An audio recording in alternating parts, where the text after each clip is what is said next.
പ്രേക്ഷകർ അവനെ വോട്ട് ചെയ്യണം കേട്ടോ. ഇത് കട്ട് ചെയ്യില്ല കേട്ടോ. പഠിച്ചു മോനെ.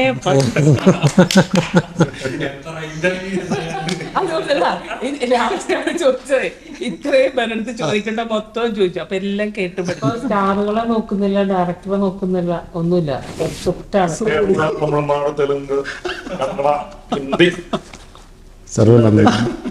വ്യാപിക്കണം, കലപ്പാസിലിങ്ങനെ വ്യാപിച്ച് വളർന്ന് പന്തലിച്ച് എല്ലായിടത്തേക്കും പോകണം എന്നുള്ളതാണ് നമ്മുടെ ആഗ്രഹം. ഒരു കലംബാസുരൻ എന്ന് പറയുന്നൊരു പ്രസൻസ്, അതിനെ എങ്ങനെയൊക്കെയാണ് സമൂഹത്തിൽ അത് അവതരിപ്പിക്കപ്പെടുന്നത്, ഉപയോഗിക്കപ്പെടുന്നത്, ചൂഷണം ചെയ്യപ്പെടുന്നത്, കച്ചവടക്കാർ, രാഷ്ട്രീയക്കാർ, മറ്റഴിമതിക്കാർ, ഇതിനിടയിൽ ആൾദൈവങ്ങൾ, പെട്ടെന്ന്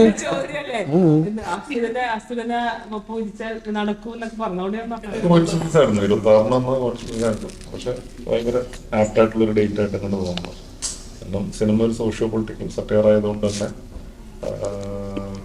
അതുമായിട്ട് കണക്റ്റഡ് ആണ്. ഇത് കഴിയുമ്പോ എന്ത് പറയോ തന്നെ അച്ഛനോടൊന്നും പറയട്ടെ. ഹായ് ഹലോ നമസ്കാരം, this is me N B here.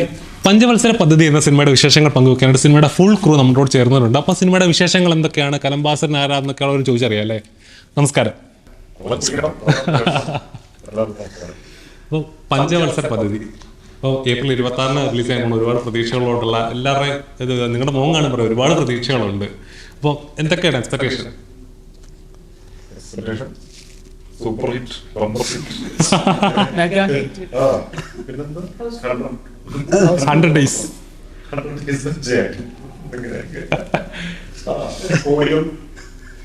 കോടികൾ കൊയ്യും. തമിഴ്നാട്, തെലുങ്ക്, ഹിന്ദി വ്യാപിച്ചു പോകണം, എല്ലായിടത്തേക്കും പോകണം എന്നുള്ളതാണ് നമ്മുടെ ആഗ്രഹം. ഒരു തെറ്റില്ല, ആഗ്രഹം നടക്കട്ടെ. പലപ്പോഴും ഏറ്റവും വലിയ സാറ്റലൈറ്റ് വൈദ്യം കൂടിയാണ്. കൂടാതെ ഞാനും കലംബാസനം പോകുന്ന കൂട്ടത്തിൽ വേറാളുണ്ടാകത്തില്ല. അപ്പൊ സിജേട്ടാ 19ാം നൂറ്റാണ്ടിൽ കണ്ടാണ്, ഇനി ഇപ്പോഴാണെന്ന് കാണുന്നത്. എവിട്ടായിരുന്നു ആളിത്? ഒന്നും പറയണ്ട. അങ്ങനെ അവൻ പറയുമ്പോഴേ 19ാം നൂറ്റാണ്ടിൽ കണ്ടതാ. 19ാം നൂറ്റാണ്ട്, അതെ, ഈ കാലഘട്ടത്തിന് പറ്റിയ സിനിമയാണ്. സിനിമ എന്താ പക്ക ഒരു പൊളിറ്റിക്കൽ ട്രെയിലർ കണ്ടപ്പോൾ പക്ക ഒരു പൊളിറ്റിക്കൽ സറ്റയറിക്കൽ ഫിലിമായിട്ട് തോന്നി. അതും റിലീസ് ചെയ്ത ഡേറ്റും കറക്റ്റ് ഇലക്ഷൻ്റെ ഒരു കോയിൻസിഡൻസ് ആയിട്ട് വന്നാണ് അത് ഇരിക്കട്ടെ ഒരു കുത്ത്. പക്ഷെ ഭയങ്കര ആപ്റ്റായിട്ടുള്ളൊരു ഡേറ്റ് ആയിട്ട് അങ്ങനെ തോന്നുന്നു. കാരണം സിനിമ സോഷ്യോ പൊളിറ്റിക്കൽ സറ്റയർ ആയതുകൊണ്ട് തന്നെ അതുമായിട്ട് കണക്റ്റഡ് ആണ്. തീർച്ചയായിട്ടും എന്താ പറയാ, എല്ലാവരും വോട്ടിംഗ് ദിനത്തിൽ തന്നെ സിനിമ കാണാനായിട്ട് ശ്രമിക്കണം എന്നുള്ളതാണ്. പ്രേമലാലേട്ടാ നമസ്കാരം. അപ്പം ഇങ്ങനൊരു ചിത്രം ചെയ്യാനുള്ള ഒരു സറ്റയറിക്കൽ ഫിലിമാണ്. അപ്പോൾ ഒരു ചിലപ്പം ഇത് റിലീസിന് ശേഷം എന്തെങ്കിലുമൊക്കെ വിവാദങ്ങൾ വരാൻ ചാൻസ് ഉണ്ടാവും. ഒരു സറ്റയറിക്കൽ എലമെന്റ് എന്ന് പറഞ്ഞാൽ 2 വശങ്ങളുണ്ട്. ഒരു ഹാസ്യമായിട്ട് എടുക്കുന്നവരുണ്ട്, സീരിയസ് ആയിട്ട് എടുക്കുന്നുണ്ട്. എന്താണ് പഞ്ചവത്സര പദ്ധതി, അങ്ങനെ ഒരു സ്കീം, അങ്ങനെ ഒരു ടൈറ്റിൽ വെച്ച് ചെയ്യാനുള്ള റീസൺ എന്താണ്? അല്ല, പഞ്ചവത്സര പദ്ധതി നമ്മൾ പലപ്പോഴും പറയുന്ന പോലെ ഇത് ജവഹർലാൽ നെഹ്റു എന്ന് പറയുന്ന നമ്മുടെ ആദ്യത്തെ പ്രധാനമന്ത്രിയാണ് നമുക്കിത് ഇവിടെ പരിചയപ്പെടുന്നത്. അതൊരു പ്രദേശങ്ങളിലേക്ക് ഒരു വികസന സങ്കല്പങ്ങളൊക്കെ ആയിട്ട് ബന്ധപ്പെട്ടിട്ട് അവിടെ കൊണ്ടുവരാവുന്ന പരിപാടികളൊക്കെ ആയിട്ട് കണക്ട് ചെയ്തുകൊണ്ട് വന്ന ഒരു ഉഗ്രൻ പരിപാടിയാണ്. അതിൻ്റെ 11ാമത്തെയും 12ാമത്തെയും ഒക്കെ വരെയൊക്കെ ആണെന്നാണ് എൻ്റെ അറിവ്. അപ്പം ഇത് ഈ പറഞ്ഞ പോലെ കലംബാസുരൻ എന്ന് പറയുന്ന ഒരു ദേശരക്ഷാ പുരുഷൻ എന്നുള്ളൊരു കൺസെപ്റ്റ് ഇത് എല്ലായിടത്തും ഉണ്ട്. ലോകത്തിൻ്റെ എല്ലാ ഭാഗത്തും. ചിലത് ചെറിയ പ്രദേശങ്ങളിലായിരിക്കും, ചിലതൊരു കുറച്ചുകൂടെ വലിപ്പമുള്ള ഒരു ഏരിയ മുഴുവനും ഇങ്ങനെയുള്ള ഒരു സങ്കല്പം ഉണ്ടാവും. ചിലത് ആഗോള രക്ഷകനായിരിക്കും, അങ്ങനെ ഒരു ഹീറോ ഉണ്ടാവും. നമ്മൾ പറയുന്ന സൂപ്പർ ഹ്യൂമൻ എന്നൊക്കെ പറയുന്ന പോലത്തുള്ള ചില ഹീറോസൊക്കെ ഉണ്ടാവും, സൂപ്പർ ഹീറോസ്. അപ്പം ഇത്തരത്തിലുള്ള പരിപാടികൾക്കൊക്കെ ഇടയിൽ ഒരു സാധാരണ പ്രദേശത്ത് കലമ്പേരി എന്ന് പറയുന്ന ഒരു സാധാരണ ഗ്രാമത്തിൽ ഒരു കലംബാസുരൻ എന്ന് പറയുന്ന ഒരു പ്രസൻസ്, അതിനെ എങ്ങനെയൊക്കെയാണ് സമൂഹത്തിൽ അത് അവതരിപ്പിക്കപ്പെടുന്നത്, ഉപയോഗിക്കപ്പെടുന്നത്, ചൂഷണം ചെയ്യപ്പെടുന്നത്, കച്ചവടക്കാർ, രാഷ്ട്രീയക്കാർ, മറ്റഴിമതിക്കാർ, ഇതിനിടയിൽ ആൾദൈവങ്ങൾ, ഇവരൊക്കെ ഈ സങ്കല്പമായിട്ട് ബന്ധപ്പെട്ടുകൊണ്ട് എന്താണ് ആ പ്രദേശത്ത് അവരുടെ ഒരു ആക്ടിവിറ്റീസ് എന്നതൊക്കെയാണ് ഈ സിനിമയുടെ ഒരു ടോട്ടലി ഒരു അണ്ടർ കറന്റ് ആയിട്ട് കിടക്കുന്ന പരിപാടി. ഇതിൻ്റെ ഒരു മെയിൻ കോണ്ടന്റും അത് തന്നെയാണ്. അപ്പോൾ പിന്നെ സജീവ് പാഴൂർ ഇതിൻ്റെ ഒരു ത്രെഡ് പറയുമ്പോൾ തന്നെ ഇതിൻ്റെ ഒരു സാധ്യത എന്ന് പറയുന്നത് അതാണ്. നമ്മൾ ഇതിനൊരു രസമുള്ള ഒരു പടമായിട്ട് അവതരിപ്പിക്കാനുള്ള സാധ്യത, അതോടൊപ്പം നമ്മൾ നേരത്തെ പറഞ്ഞ പോലെ ഒരു സാമൂഹ്യ രാഷ്ട്രീയ ആക്ഷേപ അങ്ങനെ അത്തരത്തിലുള്ളൊരു മൂഡ് ക്രിയേറ്റ് ചെയ്യാനുള്ള വലിയ സാധ്യതയുണ്ടെന്ന് തോന്നി. അങ്ങനെയാണ് ഈ സിനിമ ഇപ്പോൾ നമ്മുടെ മുമ്പിൽ. അല്ല, എനിക്ക് തോന്നുന്നു നമ്മുടെ ഇപ്പോഴത്തെ ഒരു കാലഘട്ടം അനുസരിച്ചിട്ട് ഈശ്വരനെ വിളിക്കുന്നതിനേക്കാൾ അസുരനെ പിടിക്കുന്ന ഒരു ഇതാണല്ലോ.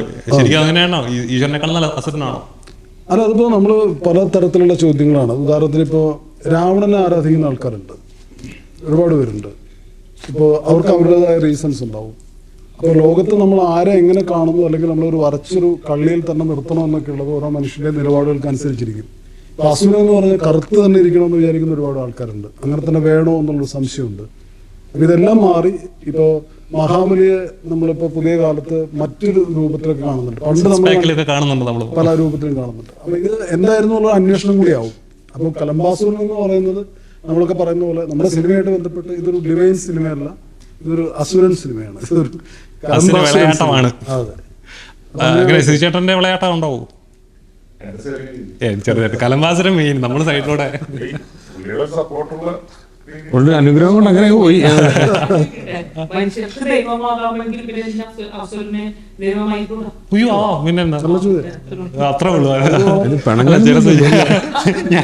ഞാനൊരു പാവം പെട്ടെന്ന്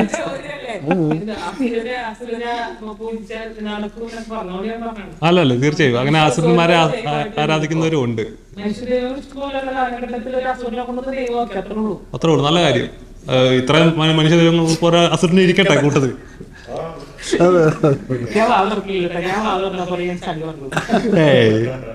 ചേച്ചി പറയണോ? ചേച്ചി പറയുമ്പോഴേ നമുക്ക് കണ്ടിട്ട് നിശ്ചയത്തിലോട്ട് വരാം.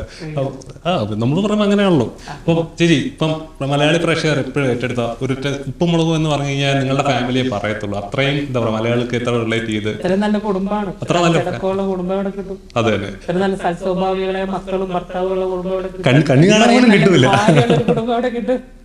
അതെ, അതേപോലെ അത്രയും പ്രേക്ഷകർക്ക് റിലേറ്റ് ചെയ്തത്. ഇപ്പൊ ചേച്ചി ചെയ്യുന്ന സിനിമയിൽ ചെയ്യുന്ന കഥാപാത്രങ്ങളായാലും ശരി, സ്ഥിര അമ്മ റോളുകളൊക്കെ തന്നെ ആയിരിക്കും. പക്ഷെ എപ്പോഴും അവിടെ നോക്കുക റിയാക്ഷൻ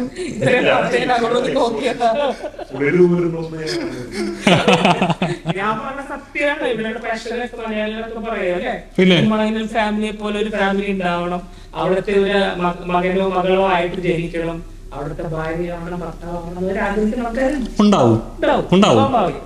ഇനി മോൻ ചോദിക്കും. ഞാനെന്താ ചോദിക്കാൻ വന്നത്? അപ്പം അങ്ങനെ ഇപ്പൊ സ്ഥിരം അമ്മവേഷങ്ങളിലാണ് നമ്മൾ സിനിമയിൽ കാണുന്നെങ്കിലും എപ്പോഴും ഒരു ചെയ്യുന്ന കഥാപാത്രങ്ങൾ എപ്പോഴും ഡിഫറെന്റ് ആവാൻ ശ്രമിക്കാറുണ്ട്. അപ്പം ഈ സിനിമയിലെ ചിത്രത്തിലെ ഒരു അമ്മ കഥാപാത്രം എന്ന് പറഞ്ഞു, പക്ഷെ കുറച്ചുകൂടി ഡിഫറെന്റ് ആയിട്ട് ഒരു മെമ്പർ ആയിട്ടുള്ള ഒരു കഥാപാത്രമാണ്. ട്രെയിലറിൽ ഞാനൊരു ഡയലോഗ് ശ്രദ്ധിച്ചു. അതായത്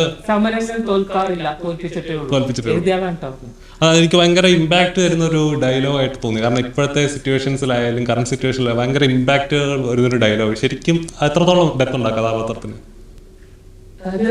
ഒരു സമരം നമ്മൾ ചെയ്യുന്നത് എന്തിനാ? സത്യസന്ധമായി നമുക്ക് അവകാശപ്പെട്ട ഒരു കാര്യം കിട്ടാതിരിക്കുമ്പോഴാണ് സമരം ചെയ്യുന്നത്. ആ സമരം സത്യസന്ധമായിട്ട് ചെയ്യാൻ ശ്രമിക്കുന്ന ഒരു നല്ല ഒരു മെമ്പറാണ് ഞാൻ. ഉടായ്പകൾ കുറെ ആൾക്കാരുണ്ട് ഈ കൂട്ടത്തിൽ ആരും ഉടായ്പ കൂടുതൽ സിനിമ കണ്ട് മനസ്സിലാക്കുകയല്ലേ ഈ കഥയായിട്ട് കാശ് മുടക്കിയതാണ്. അപ്പൊ പിന്നെ അടുത്ത പടത്തിന് വിളിക്കണം. ഡയറക്ടറെ ഞാനൊന്നും പറയില്ല, കാരണം അദ്ദേഹമാണ് എന്നെ വിളിച്ചത്.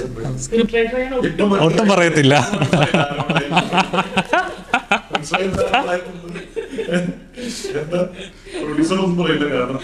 അടുത്ത പടത്തിന് എഴുത്തുകാരനെ പറയാൻ പറ്റുന്നുണ്ട്. ഏതാ ഏറ്റവും കൂടുതലായിട്ട് പാവമായിട്ട് എന്നെ ഒന്നും പറയല്ലേ എന്ന് പറയാം. ഇത് പ്രൊഡ്യൂസർ മോളാട്ടോ, ഞാൻ അങ്ങോട്ട് വരാതിരിക്കുക. കൃഷ്ണൻ ഹായ്.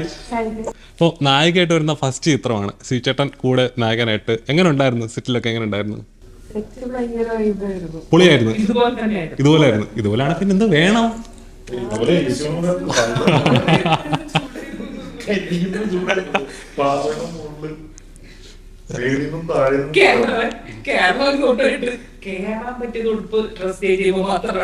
അത്ര നാളെ വയനാട് എന്ന് പറയുമ്പോ ഒരു സൗന്ദര്യം ഇല്ല ഇപ്പൊ അല്ലേ? ഓർക്കുമ്പോ വയനാട് കേൾക്കുമ്പോ പേടിയാ, ചൂടാ ഓർമ്മ. പണ്ടൊക്കെ വയനാട് ട്രക്കിങ് പോകാനും നമ്മള് ടൂർ മീൻസ് ഒരു ടൂറിസ്റ്റ് പ്ലേസ് ആയിട്ട് ഇപ്പൊ അങ്ങനെയല്ല തോന്നണേ. ഈവനിങ് ആകുമ്പോ കൊള്ളാം അല്ലേ? തണുപ്പൊക്കെ ഉണ്ട്, തണുപ്പൊക്കെ കൊണ്ട് കിടന്നു.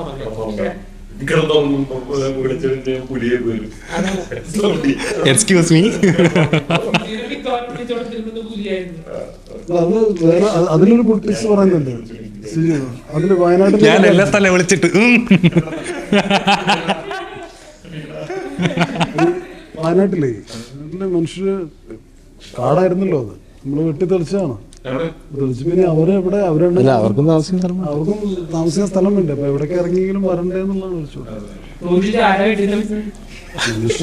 ഞാൻ ഇനി കുറെ കേസ് വരുമെന്നൊക്കെ. നമ്മള് ഷൂട്ട് ചെയ്ത ഒരുപാട് ക്വാറി അങ്ങനത്തെ സ്ഥലങ്ങളിലൊക്കെ ഷൂട്ട് ചെയ്തിട്ടുണ്ടായിരുന്നു. അത് കാണുമ്പോ ഭയങ്കര സ്ഥലങ്ങളുണ്ടായിരുന്നു. കരിമീൻ ക്വാറി കാണുമ്പോ ഇപ്പൊ നിർത്തലാക്കിയല്ലോ, ക്വാറി കാണുമ്പോ എനിക്ക് തോന്നുന്നു നമ്മള് ഷൂട്ട് ചെയ്ത സ്ഥലത്ത് അവിടെയാണെന്നുകൊണ്ട് നാട്ടിൽ ഏറ്റവും കൂടുതൽ ക്വാറി ഉണ്ടായിരുന്നു സാർ. 32 ക്വാറി ഉണ്ടായിരുന്നു.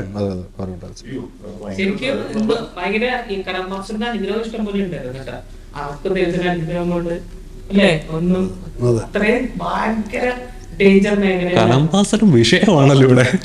അല്ല, നമ്മള് ഷൂട്ട് ചെയ്തെടുത്ത് ഒരു തീ ഉണ്ടായി, കാട്ടുതീ പോലെ പടർന്നിട്ട് കലമ്പിന്റെ കാൽപാദത്തിന്റെ അവിടെ എത്തിയപ്പം അത് അണച്ചു കളഞ്ഞു. എത്തിയതുള്ളതാണ് സത്യം സീരിയസ് ആയിട്ടാണ്. ശരിക്കും എങ്ങനെ കലമ്പനെ എങ്ങനെയാണ് ഈ പവർ ഉണ്ടാവാണ്ടിരിക്കണേ? ഇത്ര ആൾക്കാർ എത്ര ആൾക്കാരുണ്ടെന്നറിയാം ആ സിനിമയില്. ഒത്തിരി ആൾക്കാരുണ്ട് ആർട്ടിസ്റ്റുകൾ. അപ്പൊ ഇവരുടെ എല്ലാവരും രാവിലെ തൊട്ട് വൈകുന്നേരം വരെ കലംബാസുര അല്ലേ? അപ്പൊ ഇതിന് എഴുതുമ്പോ തുടങ്ങി ഉറക്കത്തിലൊക്കെ ഞങ്ങൾക്ക് ഓരോരുത്തർ കഥ പറയുമ്പോ കലംബാസുര ആക്ഷൻ കടൽവരം കലംപാസര ഇദ്ദേഹം കഥ പറഞ്ഞിട്ട് പോയിട്ടുണ്ട്. ഈ പേര് പഠിക്കാൻ വേണ്ടി ഞങ്ങൾ കലംബാസുര ശരിക്കും കലംപാസറിന്റെ പ്രത്യേകതകൾ എന്തൊക്കെയാണ്? ഓരോ അതാണത് പ്ലവന സംഹിതയിൽ നിന്ന് കണ്ടെടുത്ത. സജീവേട്ടാ, ശരിക്കും കലംപാസറിന്റെ പ്രത്യേകത എന്തൊക്കെയാണ്? ഓരോ ദൈവങ്ങൾക്കും നമ്മൾ പറയാലോ ഇന്ന പ്രത്യേകതകളാണ്. അസുരന്മാർക്ക് പ്രത്യേകിച്ച് കലംപാസറിന്റെ പ്രത്യേകത എന്താ? കലംപാസൻ ശരിക്കും പറഞ്ഞു കഴിഞ്ഞാൽ നന്മയ്ക്ക് തിന്മയ്ക്ക് എല്ലാ സങ്കല്പങ്ങളും എങ്ങനെ കിടക്കുന്നത്, സങ്കല്പങ്ങളെല്ലാം കിടക്കുന്നത് തിന്മയ്ക്ക് മേല് നന്മയുടെ ആധിപത്യം. നന്മ ജയിക്കുന്നു, തിന്മയെ തോൽപ്പിച്ച് നന്മ. അതാണ് നമ്മുടെ എല്ലാ സങ്കല്പവും. ദീപാവലിയാണ് ശരി, എന്ത് സങ്കല്പങ്ങളിലും പുറത്തേക്കുന്നതാണ്. കലംപാസൻ ശരിക്കും ഒരു ദേശ രക്ഷകനാണ്. നമ്മൾ പറയുന്നത് സർവ്വരാജ്യ രക്ഷകൻ ആണ് എന്നുള്ളതാണ്. സൗരയൂഥത്തിന്റെ പാലകനുമാണ്. അപ്പൊ അതാണ് ഡയമെൻഷൻ. കലംപാസന്റെ ഡയമെൻഷൻ എന്ന് പറഞ്ഞാൽ സർവ്വരാജ്യങ്ങളും വരും, സൗരയൂഥത്തെ വരെ നിയന്ത്രിക്കാൻ കഴിയുന്ന രീതിയിൽ പവർഫുൾ ആയിട്ടുള്ള ഒരു രക്ഷകന്റെ എലമെന്റ് ആണ്. രക്ഷകൻ എന്ന് പറഞ്ഞ ഒരു മിത്താണ്, സ്വാഭാവികമായിട്ടൊരു മിത്താണ്. ഇത്തരം എലമെന്റുകളെല്ലാം മിത്താണ്. അപ്പൊ ഈ കലംപാസൻ താമസിക്കുന്ന ഇപ്പൊ കലംപാസന് ജസ്റ്റ് ഒരു ഐഡിയ കിട്ടാൻ വേണ്ടി പറയാം. ഇപ്പൊ കലംപാസൻ ഉണ്ടായിരുന്ന ഉഗ്രസുന്ദരി എന്ന് പറഞ്ഞ ഒരു രാക്ഷസി ഉണ്ടായിരുന്ന പ്രദേശം. ആ പ്രദേശത്ത് കൊച്ചു കുട്ടികളെ കൊണ്ടുപോയി കൊന്നു തിന്നും ഈ ഉഗ്രസുന്ദരി. അപ്പൊ ആ ഉഗ്രസുന്ദരിയുടെ ഉപദ്രവം സഹിക്കാൻ വയ്യാതെ ആ പ്രദേശം ഇങ്ങനെ നിൽക്കുന്ന സമയത്ത് അവർക്ക് ഈ കലംപാസുരനെ വിളിച്ച് ആഗ്രഹിക്കുന്ന അവരുടെ ഇതിൽ നിന്ന് രക്ഷിക്കണമെന്ന് ആവശ്യപ്പെടുന്ന സമയത്ത് പ്രത്യക്ഷപ്പെടുന്ന ഒരു അസുരനാണിത്, ഒരു കലംപാസുരൻ എന്ന് പറയുന്നത്. ആ കലംപാസുരൻ എന്ന് പറയുന്ന ഒരു മിത്തിന്റെ പുറത്ത് ജീവിക്കുന്ന ഒരു പ്രദേശമാണ് നമ്മുടെ കഥാപരിസരം. അപ്പൊ സ്വാഭാവികമായിട്ട് ഇങ്ങനെയാണല്ലോ. അപ്പൊ ഇവിടെ തിന്മയ്ക്ക് മേലെയുള്ള നന്മയുടെ ആധിപത്യം സ്ഥാപിച്ചെടുക്കുന്ന സൗരയൂഥത്തെ പാലിക്കുന്ന സർവ്വരാജ്യത്തെ രക്ഷിക്കുന്ന കലംപാസുരൻ. ശരിക്കും കലംപാസറിനെ പിടിച്ച ആ കാര്യങ്ങൾ പോലെ നടക്കൂ. ചിട്ടയായിട്ട് അതിനും പറയാം, കൃത്യമായിട്ടൊരു ചിട്ടവട്ടമുണ്ട്. അതെ, പ്ലവന സംഹിത എന്ന് പറഞ്ഞൊരു പ്ലവന സംഹിത എന്ന് പറഞ്ഞ ഗ്രന്ഥത്തില് കലംപാസുരന്റെ പരാമർശം. കുറെ കാര്യങ്ങളുണ്ടല്ലോ, എനിക്ക് ഭയങ്കര ബുദ്ധിമുട്ടാണ്. എങ്ങനെ ഈശ്വരനെ വിളിച്ചിട്ട് നടക്കുന്നില്ല.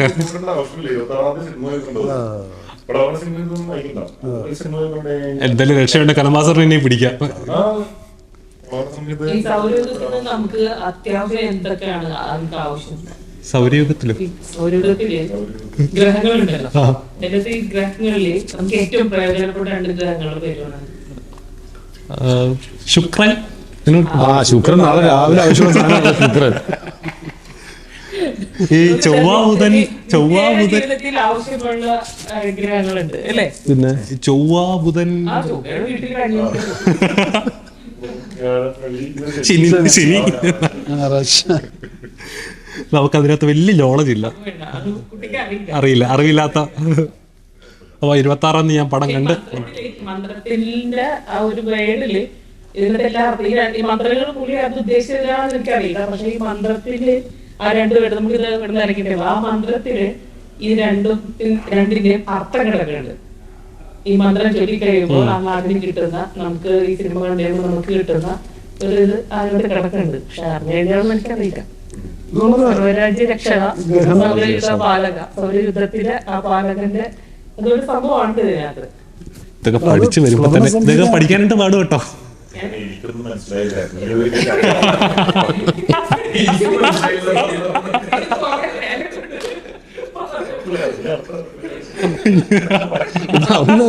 തലക്ക് എന്ത് ഭ്രാന്താണ് അത്ര പ്രശ്നം. നീ വിചാരിക്കുന്ന കോംപ്ലിക്കേഷൻ ഇല്ല. രാവിലെ പട്ടായിട്ട്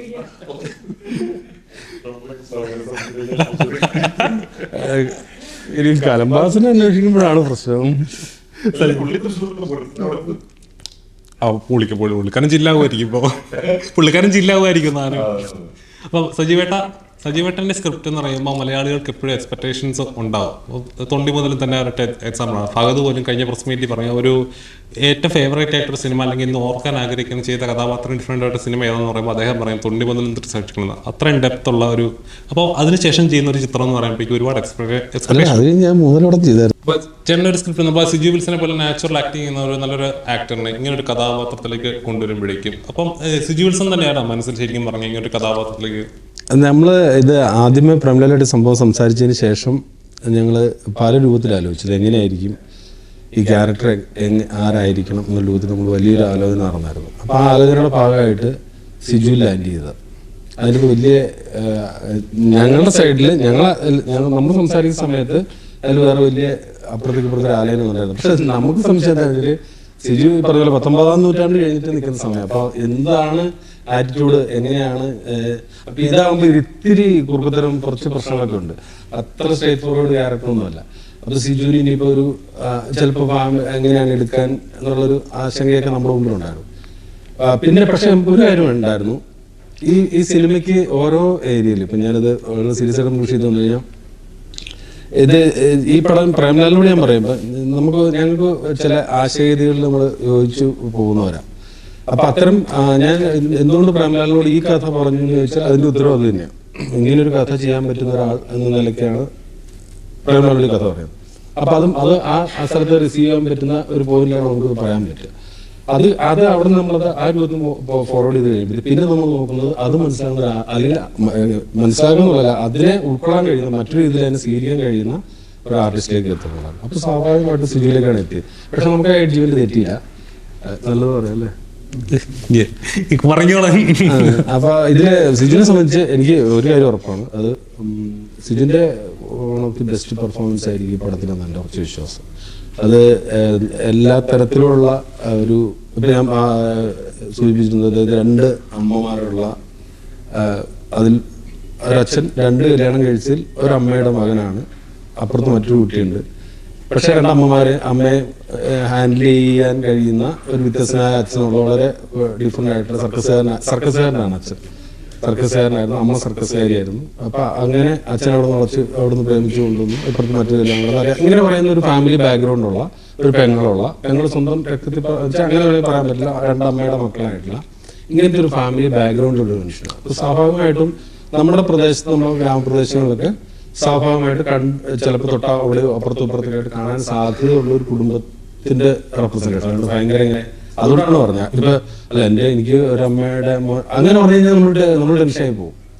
അത്തരത്തിലല്ല, അതിതാണ് വേണ്ടത്, അങ്ങനെ ആവാം എന്ന രീതിയിലേക്ക് അതിന്റെ എന്താണ് നമ്മൾ പറയാൻ ഉദ്ദേശിച്ച ക്വാളിറ്റീസ് അതിനെ വ്യക്തതയോടുകൂടി മനസ്സിലാക്കുകയും അതിനനുസരിച്ച് നമ്മൾ പറഞ്ഞ ആ ദിവസം തന്നെ, നാളെ ആലോചിച്ചിട്ട് പറയാനൊന്നും പറഞ്ഞില്ല, അപ്പൊ തന്നെ കമ്മിറ്റ് ചെയ്തിട്ടാണ് പോയത്. അത് ലാസ്റ്റ് വരെയും കമ്മിറ്റ്മെന്റിനോട് വെച്ചാൽ നമുക്ക് കുറച്ച് പ്രശ്നമുണ്ടായിരുന്നു. ഈ പടം ഷൂട്ട് ചെയ്യുന്ന സമയത്ത് പറയുന്നത് കാരണം വെച്ചാൽ ഇത് അങ്ങനത്തെ ഒരു ആദ്യം പറഞ്ഞില്ല, ചൂട് പ്രശ്നം ഒരു വഴിക്ക്, ഇതിന്റെ ഷൂട്ട് നടക്കേണ്ടി വരുന്നത് ഭയങ്കര ഒരു ഏകദേശം 1.5 കിലോമീറ്റർ ഇല്ലേ അത്രയും ദൂരം നമ്മൾ കയറി എത്തണം. അത്രയും കയറി എത്തിയാൽ ഷൂട്ട് ചെയ്യാൻ പറ്റുള്ളൂ. അങ്ങനത്തെ സ്ഥലത്ത് ഷൂട്ട് നടക്കും. മഞ്ഞപ്പാറ 1.5 കിലോമീറ്ററോളം വരും. അപ്പൊ അത് ഈ സാധനങ്ങൾ മുഴുവൻ ചുവന്ന് കയറ്റണം. അപ്പൊ ഇതിലത്തെ ആർട്ട് ഡിപ്പാർട്ട്മെന്റ് ഗംഭീര വർക്ക്, ക്യാമറ, ഇതെല്ലാം ഈ എക്യുപ്മെന്റ്സ് എല്ലാം ചുവന്ന് കയറ്റണ്ടേ. അത് മാത്രമല്ല ഈ ഒരു ദിവസം നമ്മളൊരു പല ആവർത്തി ഇതൊക്കെ ആർട്ടിസ്റ്റുകളെ സംബന്ധിച്ച് ഭയങ്കര ഹെക്റ്റിക് ആയിട്ടുള്ള പരിപാടിയാണ്. പക്ഷെ ഒരു തരത്തിലുള്ള പ്രശ്നങ്ങളുമില്ലാതെ അതിനോട് പൂർണ്ണമായിട്ട് സഹകരിച്ചു എന്നുള്ളതാണ് നമ്മളെ സംബന്ധിച്ച് ഒരു ആർട്ടിസ്റ്റ്. പിന്നെ ഔട്ട്പുട്ട്, ടോട്ടൽ ഔട്ട്പുട്ട് അതുപോലെ ആദ്യം പറഞ്ഞ സിജുവിന്റെ ഒന്നാന്തരം പെർഫോമൻസ് ആയിരിക്കും കാര്യം വിശ്വാസം ഉറപ്പാണ്. ഇതിനകത്ത് വേറെ ഉണ്ട് ക്യാരക്ടേഴ്സ്. അത് ഇപ്പൊ രാഹുലുണ്ട്, ഒരു കുറച്ച് പൊക്കി കുറഞ്ഞിട്ട് ക്യാരക്ടറുണ്ട്. കുഞ്ഞുഷ മാഷ് നല്ലൊരു നിഷയുടെ മെമ്പർ അമ്പിളിയാണത്. മെമ്പറമ്പിളി നിഷ പറഞ്ഞ പോലെ തന്നെയാണ്. എപ്പോഴും നിഷ കാണുന്ന എപ്പോഴും നമ്മള് നല്ലൊരു കുടുംബിനിയായ അമ്മ ലൈനിലൊക്കെയാണ്. ആ ലൈൻ അല്ല ഇത് കുറച്ചുകൂടി ലൗഡായി, കുറച്ചും കൂടി ഒച്ചത്തിൽ സംസാരിക്കേണ്ടി വരുന്ന, ഷൗട്ട് ചെയ്യേണ്ടി വരുന്ന, ഒച്ചത്തിൽ പ്രസംഗിക്കേണ്ടി അല്ലെ അങ്ങനെയൊക്കെ പെരുമാറേണ്ടി വരുന്നു.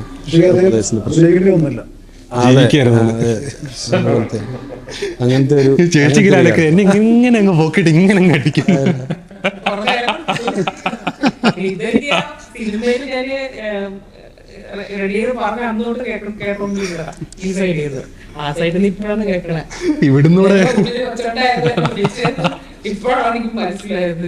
എന്നാലും നിങ്ങൾ എന്നോട് എനിക്കന്നല്ല അവരോട് ഒരു വിരോധമില്ല. അത്രയും നല്ല കഥാപാത്രമാണ് താത്പര്യം. അത് മതി. അത് മതിയല്ല ഒരു ആർട്ടിസ്റ്റ് സംബന്ധിച്ച് ഇത്രയും കഥാപാത്രമാണ്. നിങ്ങൾ പറഞ്ഞു നോക്കണം. അങ്ങനത്തെ ഇതാണ് അതിന്റെ ഒരു പൊതുവിലൊരു പരിസരം. ചേട്ടാ കുറച്ചും നമ്മുടെ ചേച്ചിയുടെ പറഞ്ഞ പോലെ ഇപ്പോൾ 19-ാം നൂറ്റാണ്ട് ഇറങ്ങി അത്ര ഹൈപ്പിൽ നിൽക്കുക, അത്ര ഹിറ്റ് അടിച്ചിരിക്കുന്ന ഒരു സമയത്ത് പറഞ്ഞ പല കഥകളും ഇനി അദ്ദേഹം ഈ കഥ കേൾക്കുമോ, എൻ്റെ കഥയെ കമ്മിറ്റ് ചെയ്യുമോ, അങ്ങനെയൊക്കെ പലരും ഇങ്ങനെ വന്നിട്ടുണ്ടോ? അങ്ങനെ ഏതെങ്കിലും കഥകൾ അങ്ങനെ മിസ്സായി പോയിട്ടുണ്ടോ?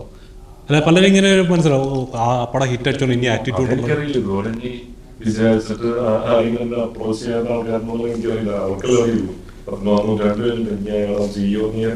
വരാത്ത ആൾക്കാരുണ്ടെങ്കിൽ അല്ല എപ്പോഴാണ് തോന്നിട്ട് ആരെങ്കിലും ഇങ്ങനെ ജാടിയായി പോയി കാണും പുള്ളിക്കാരൻ 19-ാം നൂറ്റാണ്ടിൽ ഹിറ്റ് അടിച്ച് വലിയ ഹീറോ ആയില്ലേ, അങ്ങനെ തോന്നിച്ച് അങ്ങനെ ആരെങ്കിലും പറയുമല്ലോ ചെയ്തു? അല്ല എനിക്കറിയാം പേഴ്സണലി അറിയാവുന്ന ഒരു ഭയങ്കര പാവമായിട്ട്. അപ്പോൾ എങ്ങനെയാണ് ഇപ്പോൾ ഒരു നോർമലി ഏതൊരു ആക്ടറിനെ സംബന്ധിച്ച് ഒരു കരിയറിൽ നല്ലൊരു ഗ്രാഫ് ഉണ്ടാകുന്ന സമയത്ത് ഇനി അങ്ങോട്ടും അതേ ലെവലിൽ കീപ്പ് ചെയ്യാനായിരിക്കും ശ്രമിക്കുന്നത്. അപ്പോൾ ഒരു കഥ ചൂസ് ചെയ്യുമ്പോഴായാലും ശരി, അതിൻ്റെ ക്രൂ ആയാലും ശരി, അപ്പോൾ എപ്പോഴും നമ്മൾ എപ്പോഴും ശ്രദ്ധിക്കാറുണ്ട്. ചേട്ടനെ സംബന്ധിച്ച് എങ്ങനെയാണ് ഇനി ഓരോ കേൾക്കുന്ന കഥകളിൽ എന്താണ് കൂടുതൽ സ്റ്റോറിയുടെ ഇതാണോ ക്രൂ ആണോ, എന്താണ് ചേട്ടനെ അട്രാക്ട് ചെയ്യുന്നത്? എപ്പോഴും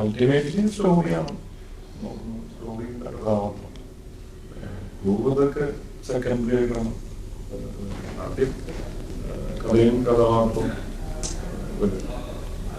അതാണ് പ്രൈം ഫോക്കസ്. അങ്ങനത്തെ പോലെ തന്നെയാണ് ഇതില്. അങ്ങനത്തെ ഒരു കഥയും കഥാപാത്രവും തന്നെ.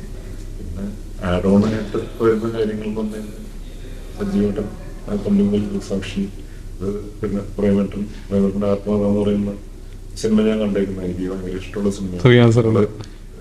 ഞാൻ പ്രേമേട്ട സിനിമയുണ്ട്. ഞാൻ പറയുന്ന കാര്യം ഞങ്ങള് ലീഡെന്ന് പരമാവധി ചെയ്ത് കഴിഞ്ഞിരിക്കുന്ന സമയമാണ്. ഞങ്ങളിങ്ങനെ ആലോചന സ്കൂളുകളിലൊക്കെ വെറുതെ പണിയൊന്നുമില്ലാണ്ടിരിക്കുന്ന സമയത്ത് വീട്ടിൽ ചെന്ന് ചോദ്യം തുടങ്ങുമല്ലോ, പഠനമൊന്നുമില്ല അഭിനയിക്കാൻ പോകുന്നില്ല ചോദ്യം ചോദിക്കുന്നത്. ഇടയ്ക്കൊക്കെ ഒരു മുങ്ങിലും ഞങ്ങൾ സ്പോട്ടിൽ തീരുമാനിച്ചിട്ട് അങ്ങനെ ബാക്ക്ഗ്രൗണ്ട് പോയി ഞങ്ങൾ ഷറഫ് എന്ന ഒരു ഇന്റീരിയറാറുണ്ട്. ഞാൻ കിച്ചു, ഷറഫ്, മോസിനി ഞങ്ങള് ബാംഗ്ലൂർ പോയി കഴിഞ്ഞപ്പോ അവിടെ പെരുന്തൽമണ്ണയിൽ ഷൂട്ട് നടക്കുന്നുണ്ടായിരുന്നു. ആത്മാവിൽ ഷൂട്ടായിരുന്നു. അന്ന് ശ്രീനി സാറിന് പരിചയപ്പെടാനായിട്ട് പോയി.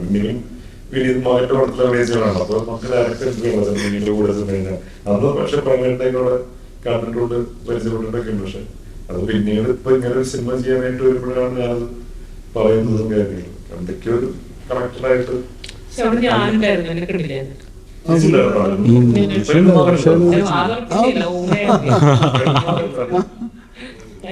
അതുപോലെ നിഷയ്ക്ക് നല്ലൊരു ക്യാരക്ടർ അന്ന് ആ പടത്തിലാണ് ആ സമയത്ത് കുറെ നല്ല കഥാപാത്രങ്ങൾ ചെയ്തിരുന്നു. ഇത് നല്ലതായിരുന്നു. പക്ഷെ രണ്ടും ആരോപിച്ചില്ല. ഊമയായിരുന്നു. കുഴപ്പമില്ല, ഇന്നിപ്പോ ആ ഓർക്കാതെ അത്ര അങ്ങനത്തെ കഥാപാത്രങ്ങൾ കിട്ടുന്നില്ലേ? അതെ, എക്സ്പീരിയൻസ് ഉള്ള റൈറ്റേഴ്സ് അതുപോലെ തന്നെ ഡയറക്ടേഴ്സിലൂടെ വരുമ്പോൾ കൂടുതലായിടണം. ഇതിപ്പം തന്നെ നമ്മൾ കഥ കേൾക്കുന്ന സമയത്ത് അറിയാൻ പറ്റും ഇതിൽ എത്രത്തോളം ഇൻവോൾവ് ആണ്. നമുക്ക് കഥ കേൾക്കുമ്പോൾ കഥ കേൾക്കുമ്പോൾ എനിക്ക് വിഷ്വലില് നല്ല ക്ലാരിറ്റിയോടെ കിട്ടും. ചില സമയത്ത് നമുക്ക് കൺഫ്യൂഷൻ വരും. ഇതിലെ യാതൊരു പ്രശ്നമില്ല. കറക്റ്റ് എങ്ങനെയാണ് സംഭവം അവസാനിക്കുന്നത് വ്യക്തമായിട്ടുള്ളൊരു ധാരണ എനിക്ക് കിട്ടിയത്. അതുകൊണ്ട് തന്നെ ഞാൻ അപ്പൊ തന്നെ നമ്മൾ സ്ക്രിപ്റ്റ് അതിന് ശേഷമാണ് സുജിനെ കണ്ടത് തന്നെ. കാരണം അതുവരെ വെയിറ്റ് ചെയ്തിരുന്നു നമ്മൾ ഒരു വ്യക്തമായിട്ട്. ഇടയ്ക്ക് ഇത് പല രൂപത്തിലുണ്ട് ഈ പടം. 2-3 രൂപത്തിൽ ആലോചിക്കാം. പ്രമേയം ഞാനായിട്ട് ആദ്യം ആലോചിച്ച പടം ഇതല്ല. അതൊരു വേറൊരു കുറച്ചും കൂടി നല്ല ഹൈലി പൊളിറ്റിക്കലായിട്ടുള്ള കേരളത്തിലെ ജാതിയും ഒക്കെ ബന്ധപ്പെട്ടിരിക്കുന്ന വളരെ സീരിയസ് ആയിട്ട് പരിപാടിയാണ്. അപ്പൊ അത് ആലോചിച്ച് വന്ന സമയത്ത് പിന്നെ ഞാൻ തന്നെ ഒരിക്കൽ പറഞ്ഞത് അതെല്ലാം കുറച്ചും കൂടി ലൈറ്റായിട്ട് വേറൊരു പരിപാടിയിലേക്ക് ആലോചിക്കാം എന്ന് പറഞ്ഞ് ഇത് കുറച്ചുകൂടി വൈഡ് സ്പ്രെഡ് ആയിട്ട് കുറെ കൂടി ആൾക്കാരിലേക്ക് എത്തിക്കാൻ പറ്റുന്ന ഒരു പരിപാടി എന്ന നിലയ്ക്കാണ് ഇതിലേക്ക് എത്തിയത്. അപ്പൊ അന്ന് നമ്മൾ പോകുന്ന സമയത്ത് വ്യക്തമായിട്ടൊരു അതായത് ഇത് ഇങ്ങനെ ആയാലേ ഇത് പറ്റുള്ളൂ, ഇതിന്റെ രീതിക്കാണെങ്കിൽ മാത്രമേ പടം ചെയ്യാൻ പറ്റുള്ളൂ എന്നൊരു സാഹചര്യം ഉണ്ടായിരുന്നു. അങ്ങനെ ഒരു സാഹചര്യമായിട്ടാണ് പോകുന്നത്. അപ്പൊ അതുകൊണ്ട് എന്റെ ഡ്രാഫ്റ്റ് സഹിതം നമ്മുടെ കയ്യിലുണ്ട്. ഇല്ലെങ്കിൽ ചെയ്യാതെ മാറ്റി വയ്ക്കാം എന്ന് അത്രയും ഒരു ഉറച്ച ചിന്ത ആ കാര്യത്തിലുണ്ടായിരുന്നു. സിജുവിനടുത്ത് ചെല്ലുമ്പോൾ നമ്മളെ സംബന്ധിച്ചൊരു 70% അത് തന്നെയായിരുന്നു നമ്മുടെ ഓപ്ഷൻ. അപ്പൊ എന്തായാലും എന്താ പറയുക, ഏതൊരു കഥ സമർപ്പിക്കുന്ന ഒരാളെ അപ്രോച്ച് ചെയ്യാൻ വേണ്ടി സ്ക്രിപ്റ്റ് ആയിരിക്കും എൻ്റെ ബേസ് എന്ന് പറയുന്നത്. അതിലൊരു 100% ഉറപ്പുണ്ടെങ്കിൽ തന്നെ കുറച്ച് ചേട്ടൻ പറഞ്ഞ ഒരു വിഷ്വൽ ചെയ്യാൻ പറ്റുവാണെങ്കിൽ തന്നെ പകുതി ഏതായാലും 50% അവിടെ. പലപ്പോഴും നമുക്ക് ഒരുപാട് പേര് കഥ പറയാനായിട്ട് വരുന്നുണ്ട്. ചിലർ മാത്രമായിട്ട് വരുന്നുള്ളൂ, ചിലത് ഫുൾ ഡീറ്റെയിൽ ആയിട്ട് പറയണം എന്ന് പറയുന്നത് വ്യക്തമായിട്ട് പറയും. നമ്മൾ ആ ഇതിൽ തന്നെ ഭയങ്കര ഇമ്പ്രസ്ഡ് ആണ്. കാര്യം ഇവരുടെ മനസ്സിലുണ്ട്. ചിലർ ഇതുപോലെ സ്ക്രിപ്റ്റ് പോലും നോക്കാതെ വ്യക്തമായിട്ട് എന്ന് പറയും. അത്രയും അതിന് പുറകിലൊരു വർക്ക്ഔട്ട് ചെയ്യുന്നുള്ളതാണ് നമുക്ക് മനസ്സിലാവുന്നത്. വ്യത്യസ്തമായിട്ടാണ് വരുന്നത്. ഇപ്പൊ ചേട്ടാ കുറച്ച് പോലെ സിനിമ എന്ന് പറയുന്നത് ഒരു മായാ ലോകം പോലെ എല്ലാവരും പറയാറുള്ളത്. അപ്പൊ ശരിക്കും പറഞ്ഞാൽ ഈ സിനിമയിലോട്ട് കയറുന്ന ഈ ജോലി ഉപേക്ഷിച്ചിട്ട് വരുന്ന ഒരു ചേട്ടനും കുറേ ജോലി ഉണ്ടായിരുന്നു, അത് കളഞ്ഞിട്ടാണ് സിനിമയിലേക്ക് ഇറങ്ങിയത്. അപ്പോൾ അതേപോലെ സിനിമ ആഗ്രഹിച്ചിറങ്ങുന്ന കുറേ പേരുണ്ട്. പക്ഷേ ഈ സിനിമ എന്ന് പറഞ്ഞാൽ ഒറ്റയടിക്ക് ഇന്ന് കയറി നാളെ സ്റ്റാർ ആകുക എന്നുള്ളതല്ല. നല്ല കഷ്ടപ്പാടുണ്ടാവും, നല്ല സ്ട്രഗിൾ ചെയ്യേണ്ടി വരും. അപ്പോൾ ചില ഏതെങ്കിലും പോയിന്റിൽ ഇറങ്ങിയത് നഷ്ടമായിപ്പോയി അങ്ങനെ പോകുന്ന ബാക്കൗട്ട് ചെയ്യുന്ന നിറയെ പേരുണ്ട്. അത് തന്നെ നിൽക്കുന്നവർ വളരെ കുറച്ചാണ്. ശരിക്കും എപ്പോഴെങ്കിലും അങ്ങനെ ഒരു പോയിന്റ് തോന്നിയിട്ടുണ്ടായിരുന്നു ലൈഫിൽ? ഇല്ല, ബാക്കൗട്ട് ചെയ്യാനായിട്ടുള്ള വേറെ ഓപ്ഷൻ ഇല്ല. കൊന്നാലും പോലും വാശിയും കാര്യങ്ങളൊക്കെ ഉണ്ടായിരുന്നു. വേറെ ഒന്നും ചെയ്യാൻ അറിയില്ല. അല്ല, പൊതുവെ നമ്മുടെ നാട്ടുകാരുടെ സ്വഭാവമാണല്ലോ സിനിമ എന്ന് പറഞ്ഞപ്പോൾ തന്നെ സിനിമയാണ്, ഇത് വിഷയമാണ്. ഒരുപാട് ഫേസ് ചെയ്തിട്ടുണ്ട്, ഒരുപാട് കാര്യങ്ങൾ. അത് സിനിമയിൽ മാത്രമല്ല കേട്ടോ. നമ്മളൊരു കോളേജൊക്കെ കഴിഞ്ഞ് ഇറങ്ങി റോഡിൽ ഇറങ്ങി കഴിഞ്ഞ ഉടനെ എന്തേ മോനെ ജോലിന്നായില്ലേ അതെല്ലാവർക്കും അത് വരും. അപ്പൊ അടുത്ത പിന്നെ എന്താ കല്യാണം ഒന്നും ആയില്ലേ, കല്യാണം കഴിഞ്ഞ അടുത്ത വെച്ചിട്ട് കൊച്ചൊന്നും ആയില്ലേ, ചോദ്യങ്ങൾക്ക് അങ്ങനെ പഞ്ഞൊന്നും ഉണ്ടാവില്ല ഒരു കാലത്ത്. ശരിക്കും പറയാതെ ഞാനും സ്ഥിരം കേൾക്കുന്ന ഒരു സാധനമാണ്. കോളേജ് കഴിയുമ്പോൾ ജോലിയൊക്കെ ഇല്ലേ, ഞാൻ മീഡിയയിൽ ഓർക്കുന്നത്. മീഡിയയിലാണോ, ഏത് മീഡിയ? യൂട്യൂബിലൊക്കെ. യൂട്യൂബ് ആണോ? ഉടനെ 100 പാട്ട് കത്തിയിട്ട് പെട്ടെന്ന് 0 പാട്ട് അറിയാണ്ട് അവന്റെ ആത്മസംഘർഷം പുറത്തു വന്നു. അല്ല, കറക്റ്റ് എനിക്ക് അല്ല, പ്രത്യേകിച്ച് സിനിമ എന്ന് പറയുമ്പോൾ തന്നെ അങ്ങനെ സ്ട്രഗിൾ ചെയ്യുന്ന ഒരു നിറയെ പേരുണ്ട്. പണ്ടത്തെ പോലെ ഇപ്പൊ സിനിമ നല്ല വലിയ പാടൊന്നുമില്ല. ഒരു മൊബൈൽ റീൽസ് ഉണ്ടെങ്കിൽ റീൽസ് ഇട്ട കുറച്ച് കഴിയുമ്പോൾ അത് ഹിറ്റാണെങ്കിൽ വരും. പണ്ടൊക്കെ നമ്മളൊക്കെ വന്ന സമയത്തൊക്കെയാണ് പാട്. ഇപ്പൊ ആലോചിക്കുന്നുണ്ടോ അന്ന് ഉണ്ടായിരുന്നെങ്കിൽ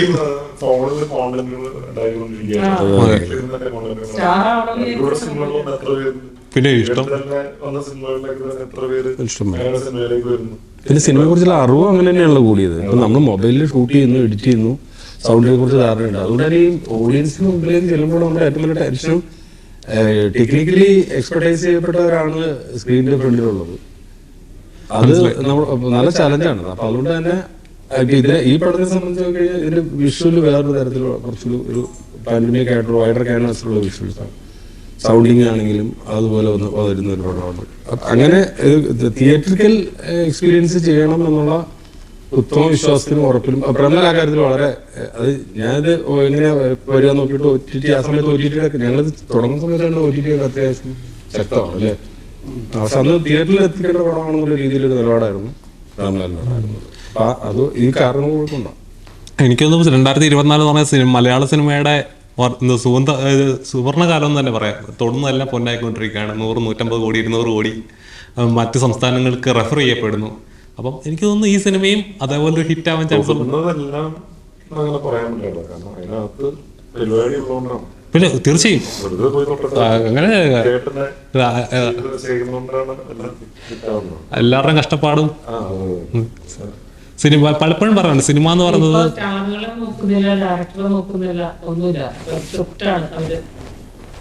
ആ ഒരു കാലഘട്ടത്തിലേക്ക് വന്നു.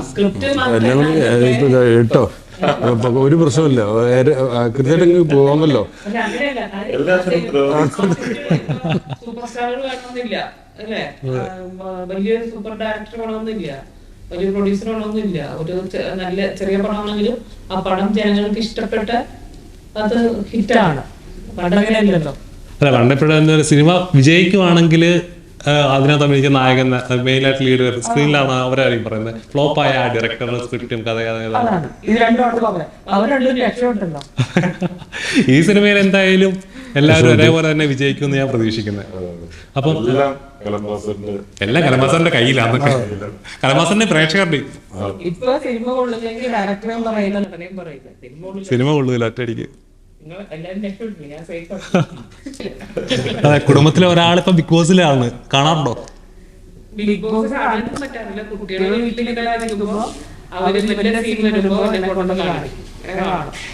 എങ്ങനെ കപ്പുകൊണ്ട് വരുമോ അതോ? ഞാൻ വീട്ടിലൊന്നും കാലത്തൊട്ടുകളുടെ അനുഗ്രഹമൊക്കെ വാങ്ങിച്ചപ്പോ ഞാൻ പറഞ്ഞു കാലത്തൊട്ടുകളുടെ അനുഗ്രഹം വാങ്ങിച്ചതൊന്നും എനിക്ക് അറിയേണ്ട കാര്യമൊന്നുമില്ല.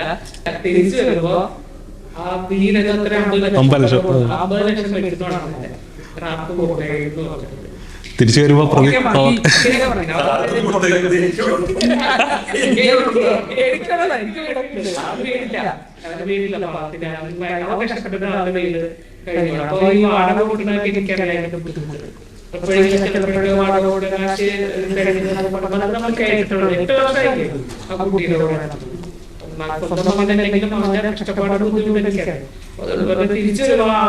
ലക്ഷം രൂപ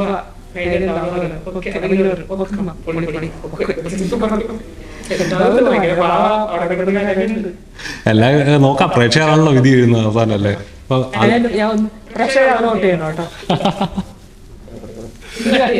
ഇല്ല കട്ടിയത്തില്ല. അപ്പം ഒരുപാട് പ്രതീക്ഷകളോട് തന്നെ എനിക്കത് ഏപ്രിൽ 26 ഇലക്ഷനൂടെയാണ്.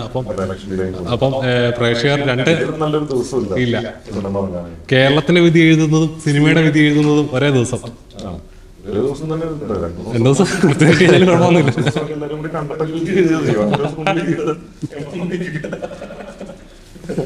കുറച്ച് താമസം എടുത്താലും കുഴപ്പമില്ല.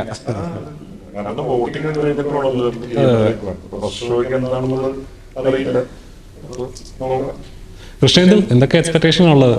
ഞാൻ ഒരാൾ സൈലന്റ് ഇട്ട് ഞാൻ അങ്ങോട്ട് വരുന്നില്ല, എന്നോടും ചോദിക്കാത്ത അങ്ങനെയാണോ?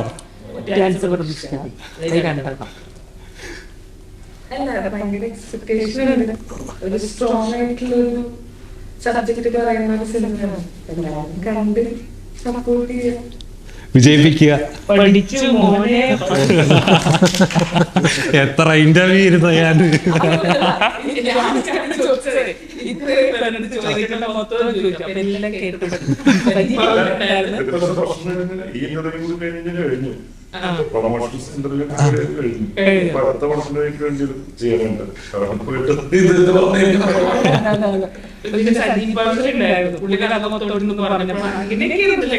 അതാണ് കഥ.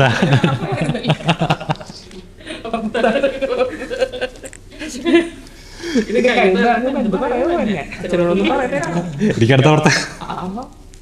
അപ്പൊ എന്തായാലും ഏപ്രിൽ 26 നിങ്ങളുടെ അധ്വാനത്തിന്റെ റിസൾട്ട് പ്രേക്ഷകർ തരട്ടെ. നിങ്ങൾ ആഗ്രഹിക്കുന്ന എല്ലാ കാര്യങ്ങളും നടക്കട്ടെ. ഇനി ഒരുപാട് സിനിമകൾ നമുക്ക് നേരിട്ട് കാണാൻ സാധിക്കട്ടെ. അത്ര നേരം നമുക്ക് വേണ്ടി നമ്മളെ ഇതിലത്തെ വേറെ കാര്യം ഒരു കാര്യം പറഞ്ഞത്, ഇത് സാറിന് ഇപ്പോൾ പാൻ ഇന്ത്യൻ എന്നുള്ള പൊതുവിൽ പറയണേ, ഇതും പാൻ ഇന്ത്യൻ ആണ്. ഒരു സങ്കല്പം. കാരണം വെച്ചാൽ കലംബാസുരൻ എന്ന് പറയുന്നത് കലമ്പേരിയിൽ മാത്രമുള്ള ഒരു സങ്കല്പോ സാധനമല്ല, ഇതൊരു പാൻ ഇന്ത്യൻ എലമെൻ്റാണ് കലംബാസുരൻ. ഇപ്പം അതിന് ഓരോ രൂപങ്ങൾ പല ഭാവങ്ങളിൽ നമ്മൾ ചിലപ്പോൾ എക്സ്പീരിയൻസ് ചെയ്തിട്ടുണ്ടാവും. അപ്പം അതുകൊണ്ട് തന്നെ നമ്മുടെ ഏത് കോർണറിലും ഇത്തരത്തിലുള്ള മിത്ത് സങ്കല്പങ്ങൾ ഉള്ളിടത്തോളം കാലം ഇന്ത്യയിലെ ഇന്ത്യൻ കണ്ടീഷനിൽ ആപ്ലിക്കബിൾ ആണെന്നുള്ളൊരു വിശ്വാസം കൂടി നമുക്കുണ്ട്. അപ്പോൾ തീർച്ചയായും ആ ഒരു വിശ്വാസം രക്ഷിക്കട്ടെ, കലംബാസുരൻ കൂടെ നിൽക്കട്ടെ.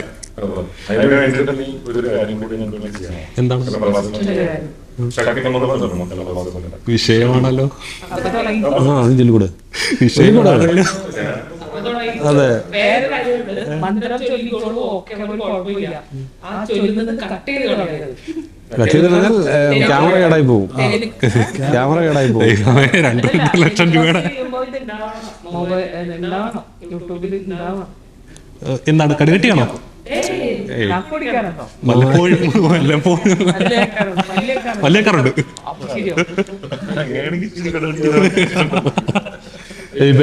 എനിക്ക് കുറച്ച് ഇവിടെ ഓക്കെ ഉള്ളല്ലേ, അറ്റിക്കരുത്.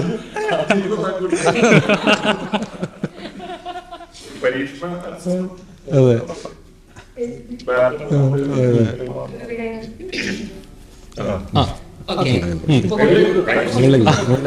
ഇങ്ങനെ പോയി. മേലോട്ട് നോക്കണോ? കലംബാസുര സർവരാജ്യ രക്ഷക സൗരയുധ ബാലക കാത്തോണേ പഞ്ചവത്സര പദ്ധതി സൂപ്പർ ഡൂപ്പർ ഗോൾഡൻ ഹിറ്റ് ആവണേ.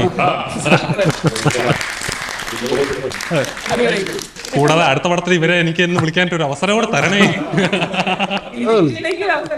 അതെ, ഇതെന്തായാലും കേട്ടോ ഗൈസ്. അപ്പോൾ പടം സൂപ്പർ സൂപ്പർ ഹിറ്റ് ആവട്ടെ. 100ാം ദിവസം നമുക്ക് കാണാൻ സാധിക്കട്ടെ. 100 കോടി, അതാണ് 100 കോടി. അതെ, പിന്നെ അതൊക്കെയാണ് ഇപ്പൊ അങ്ങനെ എത്തിയത്. സിജി വിൽസൺ എന്നൊരു ആക്ടർ വേറെ ഫാനിന്റെ ലെവലിലോട്ട് എത്തിയിട്ടൊക്കെ വേണം എനിക്ക് പറയാം. എന്റെ ചേട്ടനാണ് എന്റെയൊക്കെ